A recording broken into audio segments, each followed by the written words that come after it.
Okay, folks, we'll start with BBC Radio Leicester, please.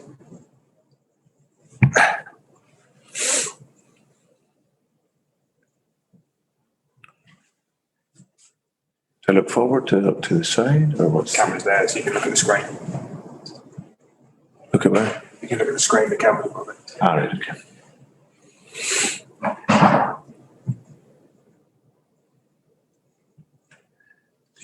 Should be allowed to talk now. There we go. Brendan Rodgers, Ian Stringer is here waiting to talk to you. Good afternoon.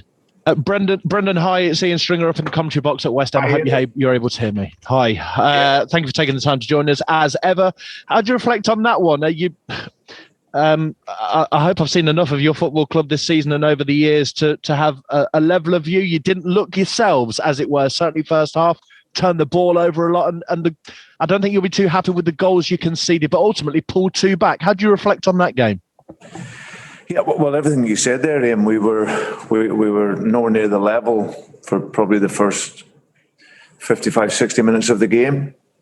Just too passive, not aggressive enough in our game when we didn't have the ball, and making it, it was too easy for West Ham, give away poor goals, and then when we had the ball, it was too slow, too negative, too easy to play back, and that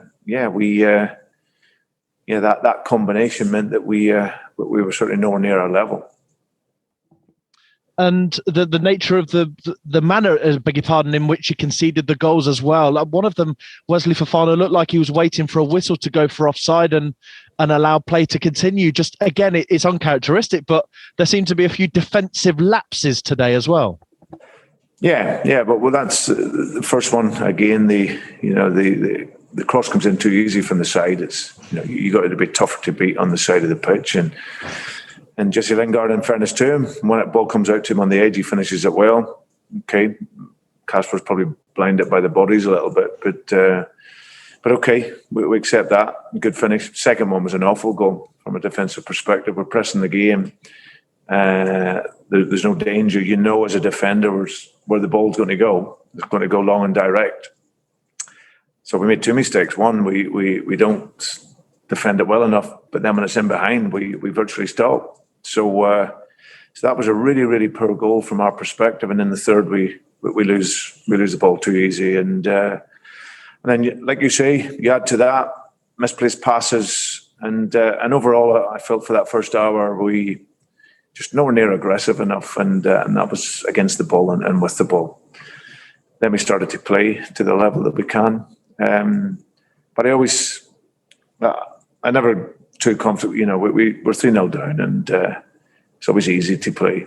And obviously we get back into it. We play a good goal, score a couple of really good goals, nearly nick something from the game, but overall deserve that.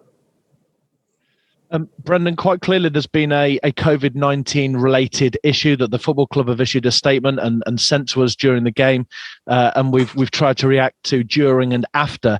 Now, one of the issues that we have is by association. Some players are mentioned in some parts, and by association others are implicated because they may not be in a match day squad and not here because of reasons away from this. Are you happy to name the players that were involved in this situation?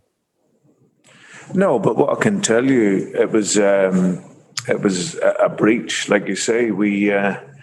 My objective coming into Leicester City, Ian, was to create a standard on and off the pitch, and the standards fell way below what we'd expected. In particular, at this time of the season when we're challenging and fighting to finish off a really exciting season.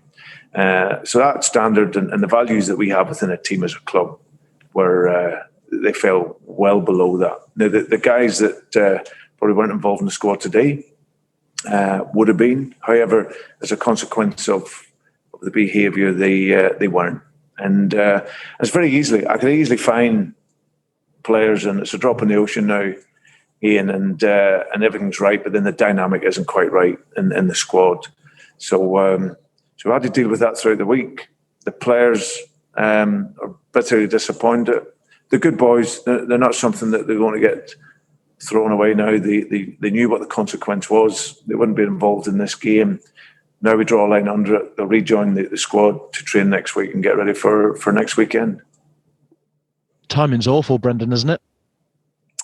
Well, it wasn't ideal. But that's how strongly I felt on it. Ian, we're coming into a game here where it was a very, very important game for us. But there's some things that are bigger than football, and now with experience and a bit more wisdom, it's you have to respect that. You have to respect what the nation are going through, and like I say, we have to respect what our values are within our team and within our club. And as I said, that fell below that, but it's gone now, and we'll rejoin us next week, and we'll all be together for the semi-final. Will you consider picking them for the semi-final, Brendan? Or are they back in the training squad and they will miss next weekend's game as well? Do they deserve to play at Wembley in an FA Cup game? Yeah, no, absolutely. It's something that, the consequence was missing the game today. That's the biggest thing you can take away from a football player. They've trained, they've obviously had to be tested.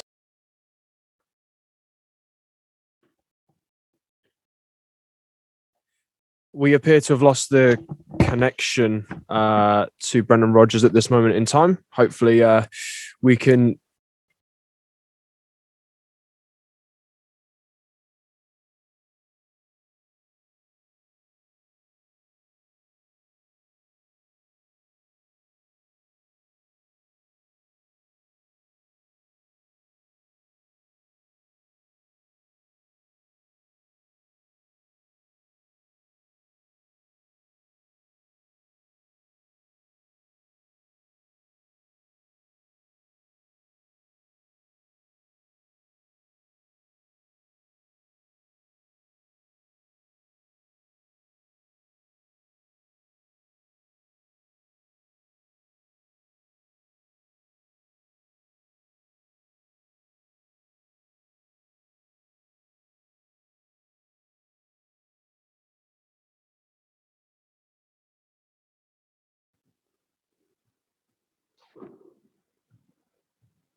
Apologies, folks. Slight technical issue there.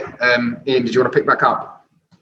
Yeah, thank you, Anthony. Brendan, we got halfway through one of your answers, but I certainly think we've got the sentiment finally on this COVID issue. Certainly from me, I can't speak for my colleagues, but if I may, finally on this COVID issue, do you feel let down, Brendan?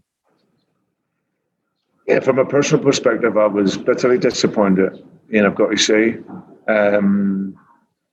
But like I said, with the boys, it's a behaviour, it's a mistake that they've made, and I won't hold it against them. It's not their identity as young guys. They've made a mistake, and they've been punished for it. And now we have to look forward, and it's in the past now, and we will now get ready for next weekend. Last one from me then, if you wouldn't mind. This result obviously changes the dynamic of that Champions League chase. It puts momentum into West Ham United's corner and possibly affects you for the FA Cup semi-final next week. The wind seems to have been taken out of your sails a little bit here, Brendan, and it's going to be a job to get you going again, or will it be a job to get you going again? No, not at all. I think if you see how we responded in the few years that I've been here, Ian, it's disappointing to lose. It's more disappointing to perform how we performed. That was my biggest disappointment. However, 24 hours, we'll get back on track again. And like I said, got a really exciting week ahead of us. We're preparing to go to Wembley, playing a semi-final. And as we've seen before, after disappointment, then you have to respond. And that's the mentality that we want to show next weekend. Thanks for being so candid with us, Brendan, and for speaking to us. Thanks for your time. Cheers, Ian. Thank you. We've got time for a couple more. Was that Roger Clark, please? Sky Sports News. Thank you. Hello, Brendan. Just one more from me regarding the players that you had to leave out. Was it ever a question, given what's at stake at this stage of the season, did you have to play with it in your mind about whether or not you would leave them out? Yeah, it is one of those situations where you have to make a decision on. But for me, the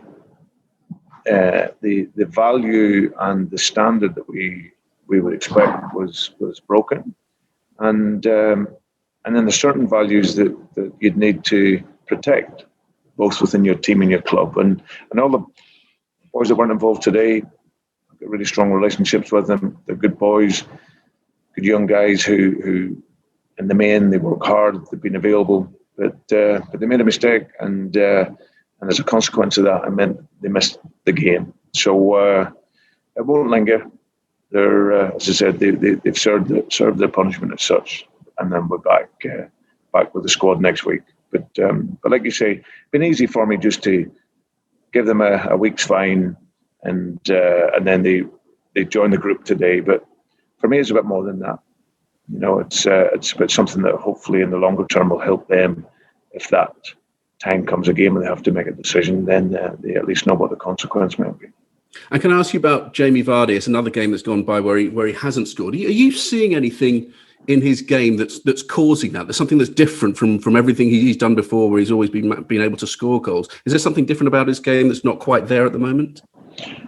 No, not so much. I think that obviously Kells is in that moment as a striker where he's scoring and scoring regular, and the ball's dropping to him. Hasn't had too many opportunities, Jamie, today. But he's a player that, obviously in the second half, he was moving much freer, running, working in behind, working the back line better. But just never really had too many opportunities today. So it happens. All I always ask for the strikers, even though they're scoring or not, be aggressive, run, work. And Jamie will always look to give that to the team. Thanks, Brendan. Cheers. Okay, Tom Palmossi, please. Hi, Brendan. Hi, Tom. Just clarify from something you said in the TV interview. Was the breach last weekend and then you kept them out of training last week as a result of it? Yes. Yes. And could I ask if they've received club fines? No, I decided not to. The punishment was the game. Thank you. Okay, we'll finish with Jim Conlon then, please.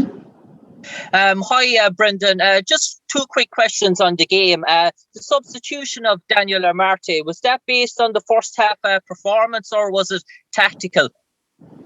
Yeah, it was just, I felt we needed to have more penetration, Jim, down that side of the field. That was the side that opened up for us a lot in the first half, and we didn't quite use the ball well enough. So we just wanted to bring in Tim on that side, because that's where he attacks best. So that combination between him and Ricky worked well for us. And I thought on the left side of our field, we were turning back too much in the first half. So we put on Luke, who's naturally left-footed, and he was then able to serve the ball much better for us. And I thought he did very well when he came into the game. And lastly, for me, Brendan, just in relation to Ricardo's chance, was that the key moment there at the end of the game? If Ricardo's goal had gone in, you would possibly be on for a draw. Was obviously Kelechi's second goal probably came too late?